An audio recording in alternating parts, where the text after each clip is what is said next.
the latest episode of Fantasy Island. For some reason, there's a Groundhog Day situation with a guest and Elena, both having to repeat the day in order to find what isn't necessarily their perfect way to handle the day, but what the island believes and wants the perfect day to be. So to start off the recap, it's not going to be the Groundhog Day storyline, but rather a woman named Dr. Lee who was on the island because her fantasy is to be able to just get straight to the point. For with her day job being that of a therapist, a lot of times she has to handhold people to get to that, realization of what's going on in their life, be it for better or good, and she doesn't want to go through all that. She wants to be able to just cut right to the chase and just be brutally honest with people. And she gets to do that with some of the people on the island, whether it's telling Javier that the nice guy act it's not gonna last forever. She goes to Elena and makes it very clear that she's gonna have to learn how to be vulnerable and mushy. When it comes to the other guest named Oliver, she questions his ability to communicate and really be honest with his partner. And pretty much anybody she comes in contact with, she quickly just, within 3 minutes, as she believes she can, she gets to the problem, the solution, and then shoos them off. Ruby is the only person she can't do this with, since Ruby's situation is very different, since Ruby is a 75-year-old woman, now in a 20-some-year-old's body. She lived a whole life as a closeted person, and hearing all this just really intrigues Dr. Lee. I mean, who knows how much she really believed her, but just hearing all this got her very intrigued. And what also made Ruby very special to her is that Ruby was the only person who actually decided to ask how Dr. Lee was doing. And that's when Dr. Lee got what she really needed out of the island, and not this whole being brutally honest thing.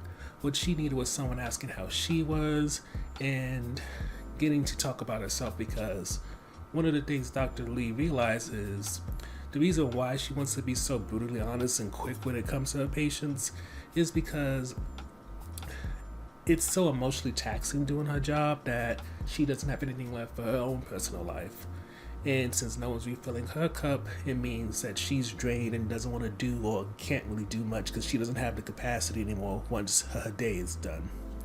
So after having a conversation with Ruby and realizing everything after that conversation, it seems that she may shift how her life is ran once she leaves the island.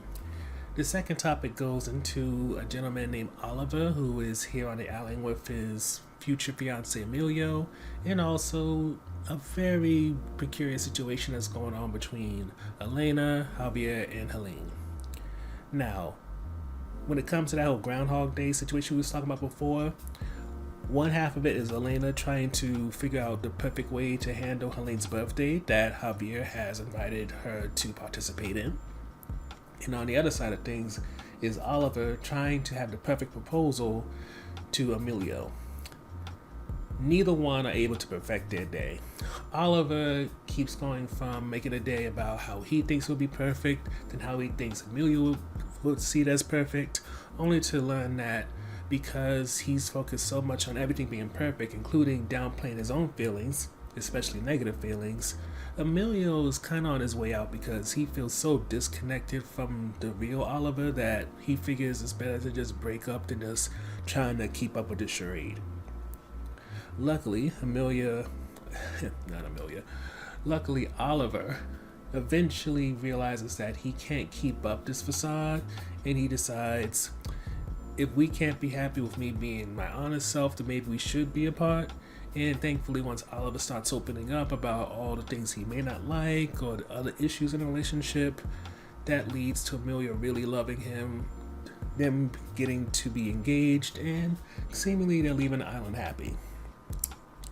Unfortunately for Elena, she doesn't get the same thing. She tries so many different ways to make Helene happy, but Helene's issue is she lost her mother. She's here with her estranged father on her birthday, and this woman who tries so much to be part of her birthday is not there for her. She's there because her father wants her to be there, and the only woman that Helene really wants right now in her life is her mom, who's already gone. So with that in mind, Elena realizes the best way for me to break this Groundhog Day loop is to just not participate. So she doesn't go to Helene's birthday party, and she even decides to just break up with Javier. And while breaking up helped Oliver in order to get Emilio back, being that Elena is a type who rather put up a wall than create a bridge, she decides, you know what, we had our fun. Clearly the island or something in the universe says we shouldn't be together. So she decides, even when Javier tries to reconcile, to just cut things off and end it. The first highlight for us is just seeing Elena in a position where she was really soft and mushy in a way that we haven't really seen before.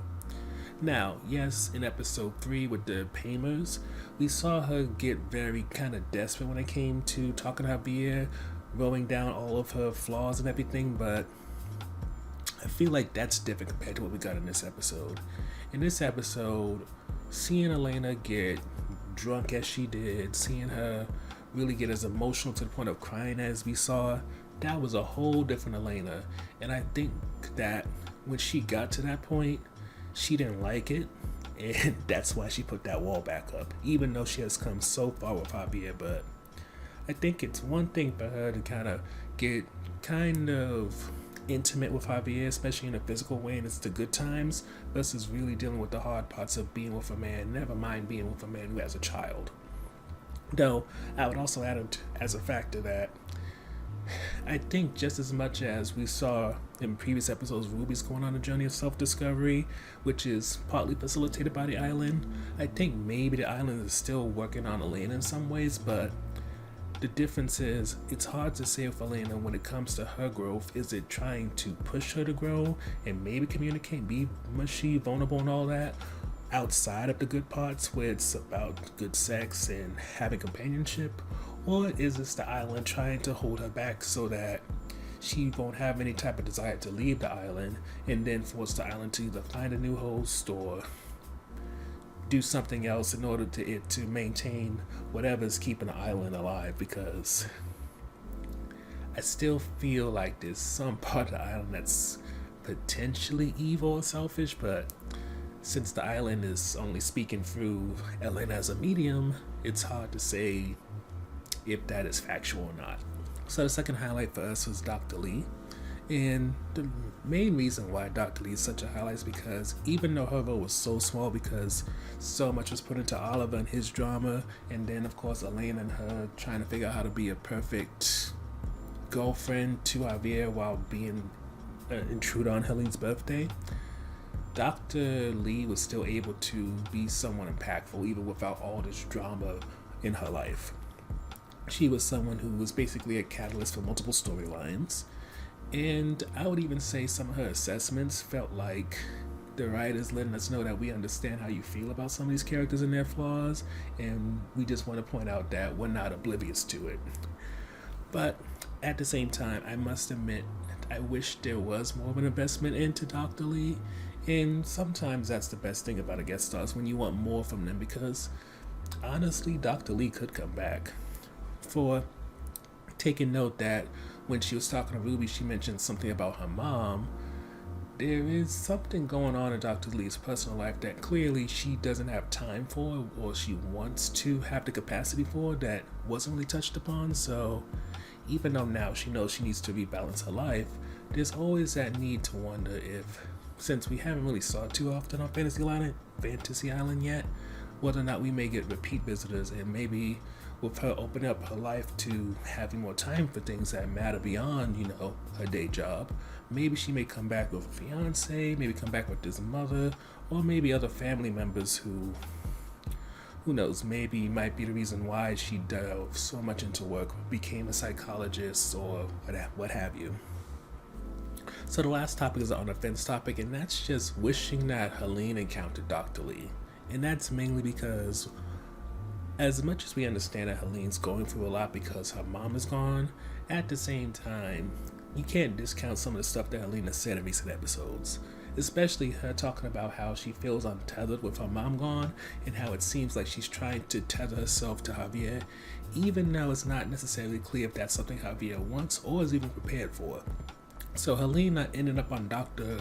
Lee's radar and those two having an encounter was definitely a missed opportunity to really go deep into Helene's issues and her probably needing a therapist like Dr. Lee, especially Fantasy Island Dr. Lee, who's just straight to the point. Overall, even though there was some missed opportunities, especially with Dr. Lee, no one can say that watching Elena open up, even if it means her closing herself off two people in the same episode, wasn't a treat.